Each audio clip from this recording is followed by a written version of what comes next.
What's up, Canes fans? It is the Beast. Welcome back to the channel. Hey, if it's your first time here, do me a favor. Subscribe to the channel. Hit the little thumbs up. That tells Google this video's, it's okay. It's enjoyable. And do me a favor, hit the little bell, and that'll notify you when new videos are posted. I sound like I watched a good football game yesterday, and I didn't. It was flat out horrible, horrific, terrible, a burden to my brain. It hurt my eyes. What did I watch? Field goals and punts. Oy. Yes, it was not good. Not good, Mav, not good. A win's a win, though, right? Like, a win is a win. Even if it's bad, like, a win is like pizza and sex, right? Even if it's bad, it's good. I think so. So, I was having this conversation on the Twitter machine, which, don't get me started on the Twitter machine right now. The anti-Semitism and such.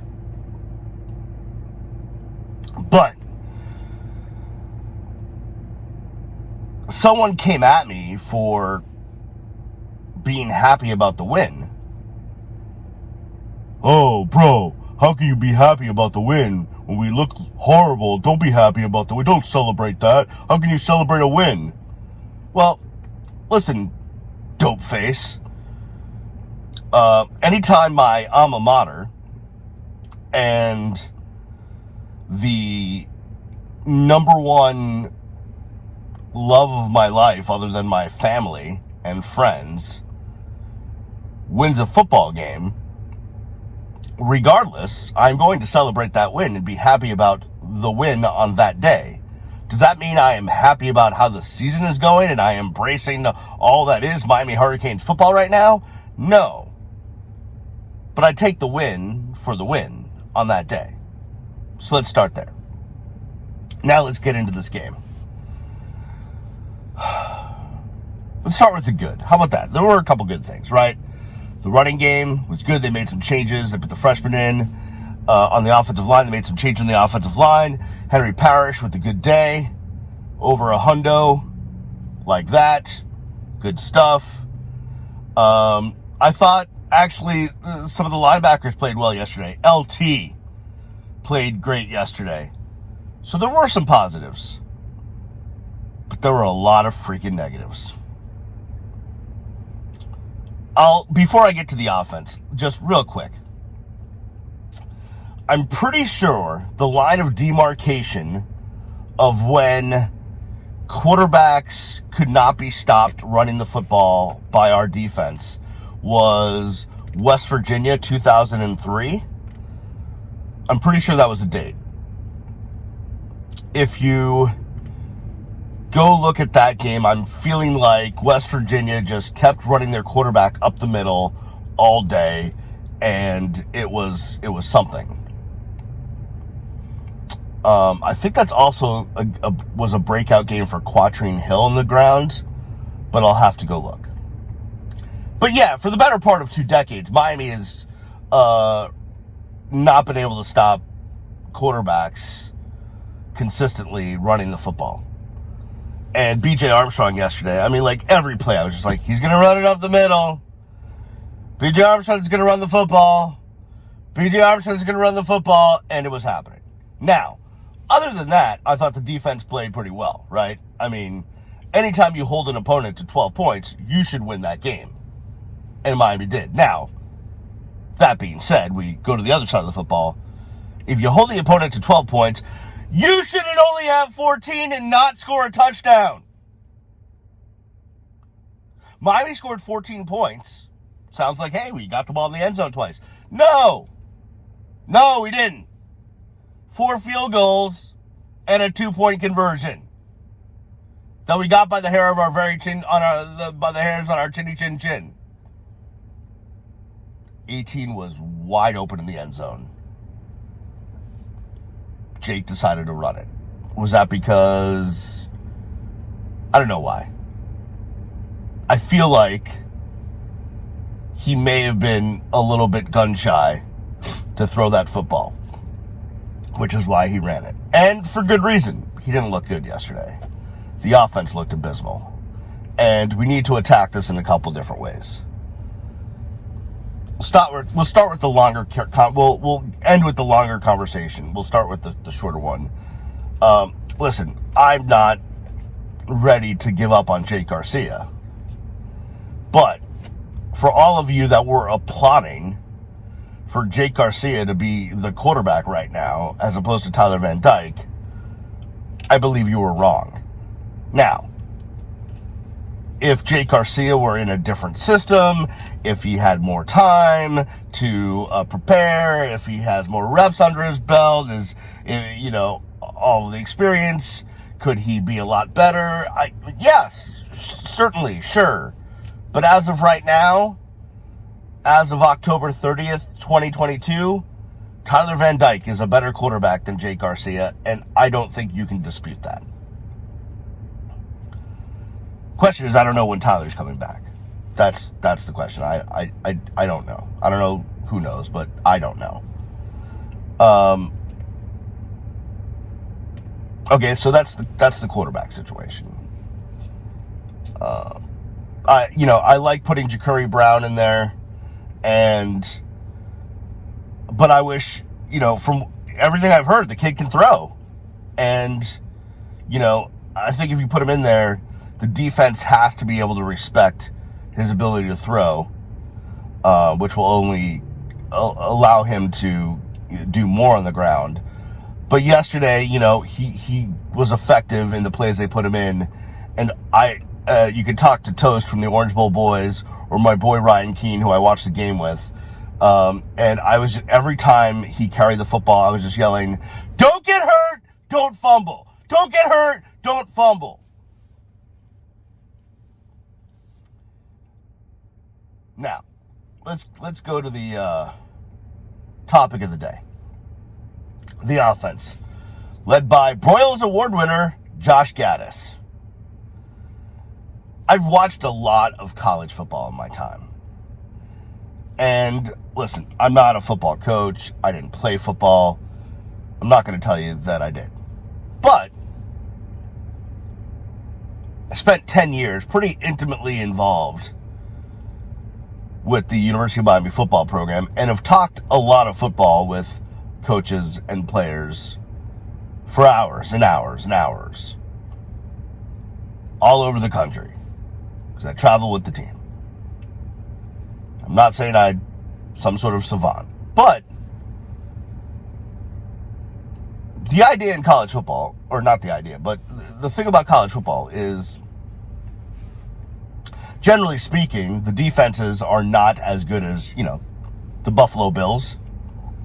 There's good defenses. Don't get me wrong. A lot of good defenses. But you should be able to find ways to score if you scheme correctly. Especially if you have athletes that the University of Miami has. Right? If the University of Miami has anything, it should be athletes. You should be able to get them in a position to make plays. And I don't think that Josh Gaddis has done that effectively this season. I don't. When I think of an offensive coordinator, I think of someone that has ingenuity, someone that has creativity, someone that is just thinking on a higher plane than everybody else, right? And if you look around college football, there's a lot of teams that are able to score a lot of points with athletes that are not as good as the athletes at the University of Miami. Now, listen, I understand that Mario Cristobal's philosophy is to be a physical team, and we're gonna run the ball, and we're going to do X, Y, and Z, and all of that. And yesterday they did run the ball and all that, but you have to be able to score. right? It just can't be 2 or 3 yards in a cloud of dust in college football. You have to be able to score. You have to be able to get in the end zone, and you have to be able to find creative ways to do it. And you have to be able, here's the most important thing, you have to be able to adapt to the talent of your team. You have to be able to adapt to their capabilities, right? Like, maybe 3 years from now, when this team is completely Mario Cristobal recruits, they can play a style of football that is, pro style and old school, and, we're going to knock them in the mouth and win football games that way. But that's not what they have, right? They've still got mostly Manny Diaz recruits. And those recruits were recruited to play a certain style of football that Rhett Lashley did pretty well with, offensively. You just have to do better, Josh. You have to do better. This can't be it. It's not good enough. It's not going to beat Florida State. It's not going to beat Clemson. And I have no idea if it's going to beat Georgia Tech or Pitt. Because it barely beat Virginia. And it's just not been good enough. It isn't. It's not. I don't understand. To be honest with you. You need to do better. People, are, again, the whole Twitter thing. People are fighting me on Twitter because, the cuffs are off now, so no one cares about whatever they say. And it's just like, oh, I know more than you, and, Gaddis is great, and blah, blah, blah. Okay, fine. Like, yeah, we were all happy because, the idea of taking an offensive coordinator from a very prominent program who won the Broyles Award, all of that was great. But one would think that he would come in and instead of just saying, here's my offense, this is what we're going to do, even if we don't have the cats to do it with, like, that's not the way to, the best example I can give right now is Andy Reid. Andy Reid ran the West Coast offense for the majority of his career. He gets to Kansas City, and he's got Patrick Mahomes, who is, now listen, I'm not comparing anybody to Patrick Mahomes, but he's got Patrick Mahomes, and he's got, he's got wide receivers that are crazy, and he's got Kelsey, and he's got all these dudes, and he adapts his playbook to what Kansas City does, and now look at them. I mean, Kansas City in the red zone is a juggernaut because they run stuff you've never seen before. I mean, again, a lot of that has to do with Patrick Mahomes. 1,000%, right? But the stuff that Andy is calling is not the same plays that he was calling at any of his other stops. It's different. Why? Even though he's older and he's been around the NFL for a long time, he saw what he had, he knew what would be successful, and he changed.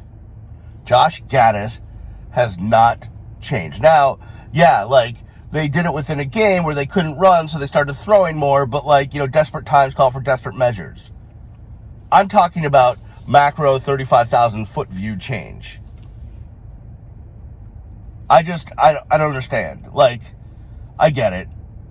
Right now it's run the rock and toss it up and hope Colby Young can make a play. And that's your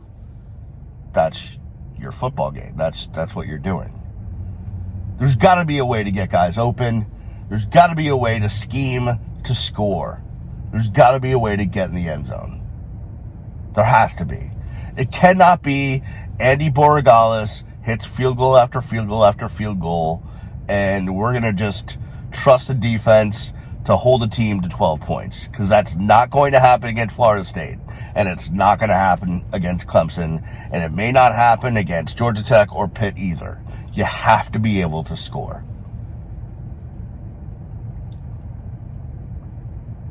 It's just my thoughts. Now, maybe they can adapt. Maybe Gaddis can adapt. But if he can't, listen, you're not doing anything. Like, Mario's your coach for your next 4, 5, 6, whatever it is. Buyout's too much, and he's a foundation builder.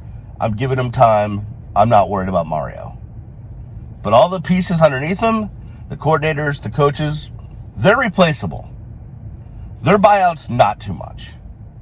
I mean, you're already spending $80 million or however millions of dollars plus facilities plus this. You're like, what's another $1 million or $2 million to, for a new offensive coordinator? Right? Like, okay. Or whatever coach you need to replace or whatever. You get the point. So, if I'm Josh Gaddis, I'm in there today going, listen, I'm not doing good enough. And I got to do better. Whether that's getting more input from Frank Ponce, that did a good job of calling plays at App State, whether that's, whatever it is, you got to do better. You got to do better. Because I cannot watch another game like I watched yesterday where it was 14 combined punts between the two teams and field goals. Like, I've seen... My son has played in soccer games with more offense. It's just, wow. I can't believe what I watched. It wasn't good, but I'll take the W. All right, y'all. It's FSU week. Don't be stupid and talk bleep to the Noles this week and tell them that you're going to, dominate them because, Miami's chances are not above 50%, I would tell you. Now, listen, if they come at you with the stadium stuff, go tell them they weren't packed exactly yesterday either. But they're on-campus facility, blah, blah, blah, blah, blah.